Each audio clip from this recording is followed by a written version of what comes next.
నాగార్జున సాగర్ కట్టినప్పుడు, శ్రీశైలం కట్టినప్పుడు నువ్వు ఉన్నావు అసలు రాజకీయంలో? నువ్వు ఏ పార్టీలో పుట్టినావు? నువ్వేదో కాంగ్రెస్ లో పుట్టినట్టు, కాంగ్రెస్ ని నువ్వు పుట్టించినట్టు డైలాగులు ప్రజలన్నీ చూస్తున్నారు. వాస్తవమైంది కేసీఆర్ గారు చెప్పిన దానిలో కూడా ఖచ్చితంగా రాయలసీమ కూడా మంచిగా ఉండాలని కోరుకున్నాం, ఆంధ్ర ప్రజలు కూడా బాగుండాలని కోరుకున్నాం. కానీ ఏం కోరుకున్నాం మేము? మా రాష్ట్ర ప్రజల ప్రయోజనాలు నెరవేరిన తర్వాత, తెలంగాణ రైతాంగం ప్రయోజనాలు సమృద్ధిగా పూర్తి స్థాయిలో డిఫైన్ చేయబడ్డ తర్వాత, గోదావరి మిగులు జలాల్లో మా వాటా తేలాలి, నికర జలాల్లో మా వాటా తేలాలి, కృష్ణలో మా వాటా తేలాలి, మా అవసరాలు పూర్తి కావాలి. ఆ తర్వాత కిందికి పోయే నీళ్లు మీరు వాడుకోండి, మేము వద్దంటలేం. కానీ ఏవి తేల్చకుండానే మరి బడితున్నోందే బర్రె అన్నట్టు ఇలా మా కేంద్ర ప్రభుత్వం చుట్టూ మా చేతులుంది, బీజేపీ మేము చెప్పినట్టు ఆడుతుంది, మా శిష్యుడే ఇవాళ తెలంగాణ ముఖ్యమంత్రి కాబట్టి నేను ఆడిచ్చినట్టు ఆడాలని చెప్పి చంద్రబాబు నాయుడు గారు అనుకుంటే, దానికి శిష్యుడు వంత పాడితే గురుదక్షిణ చెల్లించుకోవాలనుకుంటే, గోదావరి నీళ్లను సంతర్పణ చేయాలనుకుంటే మేము గమన కూర్చోవాలా? తెలంగాణ వాటా తేల్చండి. కేంద్ర ప్రభుత్వం గోదావరిలో, కృష్ణలో మిగులు జలాల్లో మా వాటా ఎంత, ఏ ప్రాజెక్టు కేటాయింపు ఎంత, ఇవన్నీ కూడా గతంలో ఉండే అవార్డుల ప్రకారం తేల్చిన తర్వాత మీరేం చేసుకున్నా పర్వాలేదు. ఒకటే నదుల అనుసంధానం అనేది ఒక దేని పెట్టేది, దాన్ని మళ్ళొకసారి తెరపైకి తీసుకొచ్చి నదుల అనుసంధానం ఎప్పుడైనా అంతర్జాతీయ సూత్రాలు తీసుకున్నా, జాతీయ స్థాయిలో ఎప్పుడైనా కూడా ఇట్లాంటి వివాదాలు వచ్చినప్పుడు తీసుకున్న పరిష్కారాలు చూసినా, ఎప్పుడైనా ఏ బేసిన్ లో అయితే నది ప్రవహిస్తుందో ముందు ఆ బేసిన్ అవసరాలు తీరాలి. తీరినాకనే ఇంకొకడికి తీసుకుపోతే దానికి అర్థం ఉంటుంది. ఇలా గోదావరి బేసిన్ లో, కృష్ణలో మరి సింహభాగం మన దగ్గర ప్రవహిస్తుంది తెలంగాణలో. ఇక్కడ అవసరాలు తీరకుండానే ఇక్కడి పారిశ్రామిక అవసరాలు కానీ, ఇక్కడి సాగునీటి అవసరాలు కానీ, తాగునీటి అవసరాలు కానీ, ఇప్పుడు రేపటి రోజున హైదరాబాద్ లో కానీ, కరీంనగర్ లో కానీ, ఇంకా ఇతర పట్టణాల్లో కానీ 24/7 డ్రింకింగ్ వాటర్ ఇవ్వాలనేది మా కళ. మేము గతంలో కరీంనగర్లో ప్రయోగం చేసినాం కూడా. మరి అట్లాంటి అన్ని ఇంకా తేల్చకుండానే, ఎన్ని నీళ్ళు అవసరమైతే లెక్కలు తీయకుండానే కిందికి నీళ్లు వృధాగా పోతున్నాయి, మేము పట్టుకపోతామంటే ముందు బేసిన్ అవసరాలు తీరనియండి, బేసిన్ లో డెఫినేషన్ రానియండి. నికర జలాల్లో మా వాటా ఎంత, మిగులు జలాల్లో మా వాటా ఎంత, ఎవరు తేల్చాలి? ఇది కేంద్ర ప్రభుత్వం తేల్చాలి. కేంద్ర ప్రభుత్వం నియమించే మరి ట్రైబ్యునల్స్ తేల్చాలి. అవి తేలకుండానే మేము నీళ్లు కొంటపోతాం, మా చేతుల ఇలా కట్టి ఉంది కాబట్టి కట్టెతో బర్రెని ఎటువంటి అల్లించకపోతాం, కేంద్ర ప్రభుత్వాన్ని రేవంత్ రెడ్డి జుట్టు మా చేతులు ఉంది కాబట్టి మేము ఆడిచ్చినట్టు ఆడతాం, మా కోవట్టు పరిపాలిస్తున్నాడు తెలంగాణ కాబట్టి ఫుట్బాల్ ఆడతామని చంద్రబాబు అనుకుంటే దాన్ని ఖచ్చితంగా వ్యతిరేకిస్తాం. తప్పేమున్న దానిలో? బనకచెర్ల విషయంలో మీరు కావాలని దుష్ప్రచారం చేస్తున్నారు, అక్కడ ఏమీ లేదు, అనవసరంగా ఇది రెండు ఏమీ లేకపోతే మాకు గొడవ ఆంధ్ర ప్రజలతో ఎంత మాత్రం లేదు. ఆంధ్రాలో ఉండేది కూడా రైతులే, ఆంధ్రాలో ఉండేది కూడా ప్రజలే. వాళ్ళ మంచి కోరుకునే వాళ్ళని తప్ప వాళ్ళు చెడు కోరుకోం. కానీ మేమేమంటున్నాం? తెలంగాణలో ప్రవహించే, సింహభాగం ప్రవహించే గోదావరిలో కానీ, కృష్ణలో కానీ మా హక్కు తేల్చండి అని కేంద్రాన్ని అడుగుతున్నాం. తప్పేముంది? మా హక్కు, మా వాటా తేలకుండా నికర జలాల్లో, మిగులు జలాల్లో ఇష్టం వచ్చినట్టు గుంజుకపోతామంటే కుదరదు అని చెప్తున్నాం. మరి మీరు చెప్పే స్ఫూర్తి కరెక్ట్ అయితే మరి కాళేశ్వరం కట్టినప్పుడు అడ్డుకున్నది ఎవరు? చంద్రబాబు నాయుడు కాదా? ఉత్తరాలు రాసింది ఎవరు? ఇదే ఆదిత్యనాథ్ దాస్ కాదా? ఉత్తరాలు రాసి కేంద్ర ప్రభుత్వంలో మీ పలుకుబడిని ఉపయోగించి మా ప్రాజెక్టులను అడ్డుకునే ప్రయత్నం చేయలేదా? మేము అడ్డుకుంటలేం. మేమేమంటున్నాం? ఇవాళ స్పష్టంగా మా వాటా తేల్చండి. రేవంత్ రెడ్డి అబ్బసొత్తు, తాత జాగీర్ కాదు గోదావరి నీళ్లు. రేవంత్ రెడ్డి ఇష్టం వచ్చినట్టు సంతర్పణ చేస్తానంటే తెలంగాణ ప్రజలు ఊకోరు. నెల రోజుల్లో కమిటీ వేస్తా. ఎవరిని అడిగేస్తున్నావు కమిటీ? ఎవరిని అడిగేసినావు కమిటీ? నువ్వు చంద్రబాబు చెప్పగానే కమిటీ వేస్తావు, కమిటీ 30 రోజుల రిపోర్ట్ ఇస్తుంది, కమిటీ ఇచ్చే రిపోర్ట్ ఫైనల్ అంటావా? ఎవరికి ఫైనల్? నీకు ఫైనల్ కావచ్చు, తెలంగాణ ప్రజలకు, తెలంగాణ రైతులకు ఎట్లా ఫైనల్ అవుతుంది? నీకు అదగానం ఉంటే నీ ఇంటి, నీ ఇల్లు అమ్మి చంద్రబాబుకు విగ్రహం కట్టు, మేము వద్దంటలేం. కానీ నువ్వు చేస్తున్నది ఏంది? తెలంగాణ ప్రయోజనాలు శాశ్వతంగా మరి నేను చంద్రబాబుకు ధారాదత్తం చేస్తానంటే మేము ఆంధ్ర ప్రజలకు వ్యతిరేకం కాదు, ఆంధ్ర రైతాంగానికి వ్యతిరేకం కాదు. కానీ తెలంగాణ రైతుల ప్రయోజనాలు నెరవేరే విధంగా ముందు కేంద్ర ప్రభుత్వం మీద ఒత్తిడి తెండి. నిన్న జరిగిన మీటింగ్ ఎపెక్స్ కౌన్సిల్ మీటింగ్ కూడా కాదు. మరి ఎపెక్స్ కౌన్సిల్ మీటింగ్ కాదు, ఇన్ఫార్మల్ మీటింగ్ అని ముఖ్యమంత్రి చెప్తున్నాడు. మరి ఇన్ఫార్మల్ మీటింగ్ లో తీసుకునే నిర్ణయం, అందులో వేసే కమిటీ, దానికి ఉండే చట్టబద్ధత, దానికి ఉండే ఆమోదయోగ్యత ఏ పార్టీదని నాకు అర్థం కాదు. ఈ రకంగా అడ్డగోలుగా మాట్లాడి తెలంగాణ రైతాంగాన్ని కించపరిస్తా అంటే మేము ఊరుకుంటామా? నిన్న కేటీఆర్ యథావిధిగా వారానికి ఒకసారి కనిపించే వీక్లీ పొలిటికల్ లీడర్ అనేది మళ్ళొకసారి నిరూపించుకుంటా, అంటే వాళ్ళ చెల్లెలు చెప్పేటటువంటి వీక్ లీడరే కాక ఆయన వారానికి ఒకసారి కనిపించే వీక్లీ లీడర్ కూడా కాబట్టి వీక్లీ లీడర్ అయినటువంటి కేటీఆర్ నిన్న మళ్ళొకసారి తొడగొట్టేటటువంటి పని చేసిండు. యాజ్ యూజువల్గా ఆయన యొక్క మానసిక పరిస్థితి బాగాలేదనేటటువంటిది, ఆ దాంట్లో నుంచి బయటకు వచ్చేటటువంటి పరిస్థితి కనిపిస్తలేదనేటటువంటి తెలంగాణ సమాజం గమనిస్తుందని చెప్పి బీఆర్ఎస్ పార్టీ నేతలన్నా కనీసం పోయి ఆయన చెవుల సూచనలు చేయండి అని చెప్పి కోరుకుంటా ఉన్నాం. ఎందుకంటే మేడిగడ్డ మీదకి పోదాం, చర్చ చేద్దాం, అని ముఖ్యమంత్రి గారికి సవాలు విసురుకుంటూ అంత బానే ఉంది అని చెప్పి ఇంకా కూడా పాపం ఇంకా ఏదో బొంకేటటువంటి ప్రయత్నాలు చేస్తున్నటువంటి కేటీఆర్ గారిని చూస్తుంటే మాకు జాలేస్తుంది.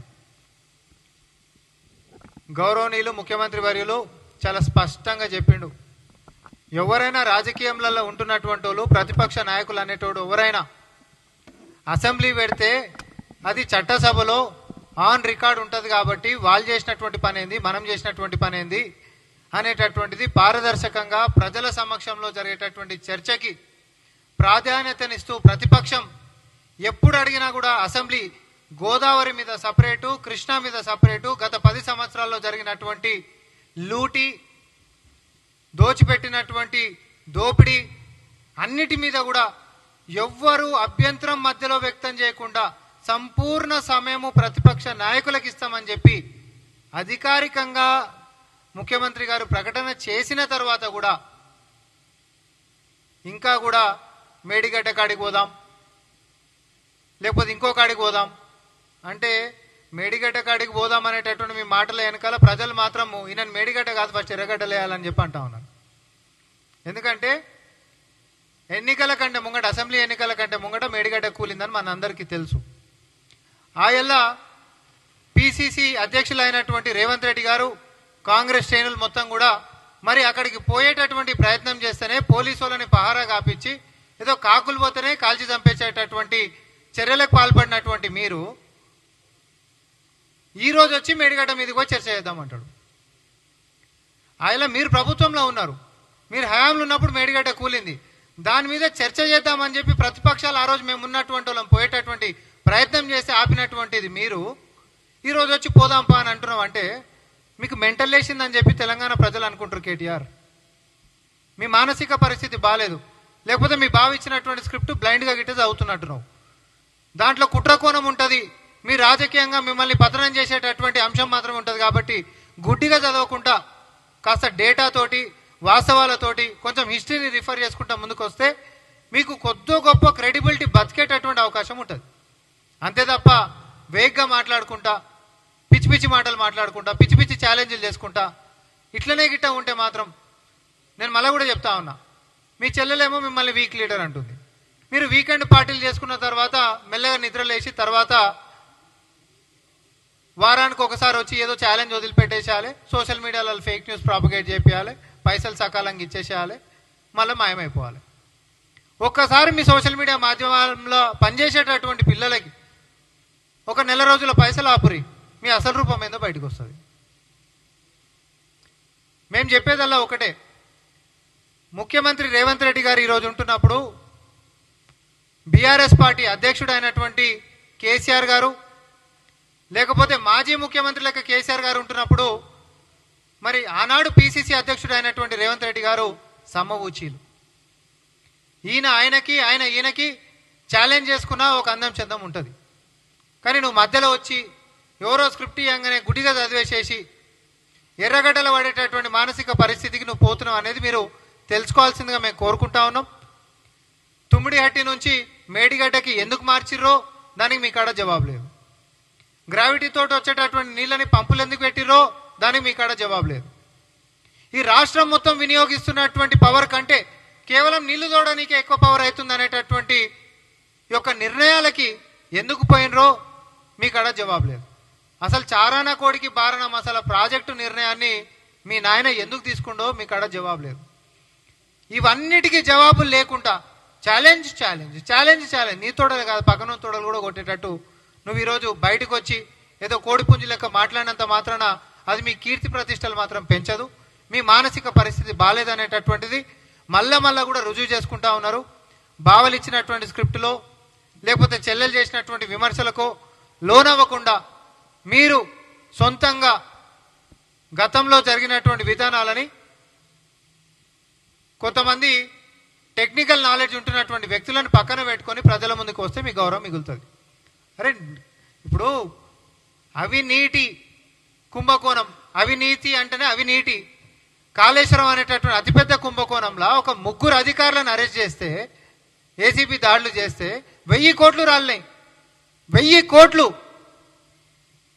మీరు మనుషులా లేకపోతే ఇంకేమన్నా? అసలు ఎవడి సొమ్ము ఎవడు తిన్నాడు? పందికొక్కులు తిన్నట్టు పందికొక్కులు కూడా అసహించుకుంటాం మేము. అడవి పందులు తిన్నట్టు తిన్నారు. నీటి మీద చేసినటువంటి దగాగాక రాష్ట్ర భవిష్యత్తుని ఆర్థికంగా అతలాకుతలం చేసుకుంటా అప్పనంగా అడ్డగోలుగా పీక తిన్నటువంటిది ఈరోజు ఆ ఏసీబీ రేట్లలో పడ్డటువంటి అధికారులను చూస్తే మనకు అర్థమవుతుంది. ఆ స్థాయిలో ఉంటున్నటువంటి అధికారుల కాడనే వేల కోట్ల రూపాయలు రాలితే ఇక నిర్ణయాలు తీసుకొని అన్ని తెలివితేటల్ని రంగరించి కట్టినటువంటి జోబులు ఎన్ని వెళ్ళాలి? 1,00,000 కోట్లు వెళ్ళాలన్నా 10,000 కోట్లు వెళ్ళాలన్నా? కేవలం నీటి మీదనే 10,000 కోట్లు కమిషన్ల రూపకంగానో అవినీతి చేసి సంపాదించినటువంటి సొమ్ము మీ కాడ బాగుంది కాబట్టి ఈరోజు సోషల్ మీడియా మాధ్యమాలలో ముఖ్యమంత్రి గారి మీద, ప్రజాపాలన మీద, లేకపోతే మా యొక్క మంత్రుల మీద, ఈ ప్రభుత్వం మీద బురద జల్లేటటువంటి ప్రయత్నాలు చేస్తూ ఉన్నారు. మొన్న కూడా పెడతాడు పోస్టు, హెలికాప్టర్ల గీడికే రామోజీ ఫిలిం సిటీ దాకా ముఖ్యమంత్రి గారు హెలికాప్టర్లను వాడుతుండని. మొత్తం స్కెడ్యూల్ ఇట్లా పేపర్ ఉంటే దాన్ని ఇట్లా సగం పెట్టి ఎడిట్ చేసి పెడతారు. ఇంకోడోడో హోర్డింగ్ పెడతాడు ఆడ, ఏవో రేవంత్ రెడ్డి గారి గురించి రాసుకుంటా. అధికారంలో ఉన్నప్పుడు దొంగల లెక్క దోసుక తిన్నారు, ప్రతిపక్షంలోకి వచ్చినాక కూడా దొంగల లెక్కనే అర్ధరాత్రి పూట పోయి హోర్డింగ్లు పెడతా ఉన్నారు. అప్పుడు ఇప్పుడు ఈ దొంగ లెక్క ఉంటున్నటువంటి విధానం మాత్రం ఇది మారతలేదు. నేను చెప్పేదల్లా ఒక్కటే, కేటీఆర్ నీకు ఛాలెంజ్ చేసేటంతటి సినిమా లేదు.